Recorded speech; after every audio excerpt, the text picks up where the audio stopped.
மதிக்கட்டன் சோலை மாதிரி அடர்ந்த காட்டுக்குள்ள ஒரு ப்ராப்பர்ட்டி தேடிட்டு இருக்கீங்களா? இந்த ப்ராப்பர்ட்டி உங்களுக்கானதாங்க இருக்கும். இந்த பசுமையான காட்டுக்கு நடுவில் சின்ன சின்ன ஓடைகளும் சிறு சிறு நீர்வீழ்ச்சிகளும் ஒரு குளமும் மிதமான வானிலையோட நம்மளை தொட்டு செல்ற அந்த மேகங்களும் எப்பயுமே பார்க்க ரம்மியமாக காட்சியளிக்கும் அந்த மலைத்தொடர் காட்சிகளும் இந்த ப்ராப்பர்ட்டிக்குனே உரித்தானதுங்க. நம்ம தோட்டத்துக்குள்ளே போகிறப்ப கிட்டத்தட்ட அமேசான் ஃபாரஸ்ட்டுக்குள்ளே போகிற ஃபீல் நமக்கு கிடைக்கும்.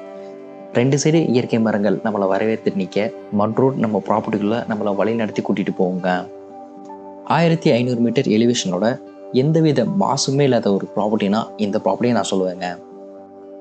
இந்த ப்ராப்பர்ட்டிக்குள்ளே பண்ணியிருக்க இயற்கை விவசாயமும் சரி, இந்த ப்ராப்பர்ட்டி ஃபுல்லாக நிறைஞ்சிருக்க அந்த ஆயிரக்கணக்கான மரங்களும் சரி, இந்த ப்ராப்பர்ட்டிக்கான கூடுதல் சிறப்பு அம்சங்களாக இது சொல்லலாங்க. இங்கே இருக்கிற ஒரு சில மரங்களில் பாசனம் வளர்ந்துருக்கதை பார்க்க முடியும். பசுமையாக எந்தவித மாசுமே இல்லாத ஒரு சில இடங்களில் மட்டும்தாங்க இந்த மாதிரியான இயற்கை சூழ்நிலைகளை நம்மளால் பார்க்க முடியும். இங்கே சின்னதாக ஒரு குளம் இருக்குங்க. இதை ஒரு பெரிய லேக்காக கூட ரெடி பண்ணலாங்க. அந்த அளவுக்கு இங்கே வாட்டர் சோர்ஸ் நிறையா இருக்குங்க. இந்த ப்ராப்பர்ட்டியிலேருந்து இங்கே கிடைக்கிற தண்ணி ஒரு கிராமத்துக்கே தண்ணி தேவை பூர்த்தி செய்யணும் பார்த்துக்கோங்களேன். இன்னும் இந்த ப்ராப்பர்ட்டி பற்றின சிறப்பு அம்சங்கள் நிறையா சொல்லிக்கிட்டே போகலாங்க. அதுவும் ரீசனபுளான ப்ரைஸில் நமக்கு இந்த ப்ராப்பர்ட்டி வந்திருக்குங்க. இந்த ப்ராப்பர்ட்டியோட ஃபுல் வீடியோ வர்ற பொங்கலுக்கு ரிலீஸுங்க. இந்த ப்ராப்பர்ட்டி உங்களுக்கானதாக கூட இருக்கலாம். ஸோ மிஸ் பண்ணாமல் இந்த வீடியோவை ஃபுல்லாக பார்த்துருங்க.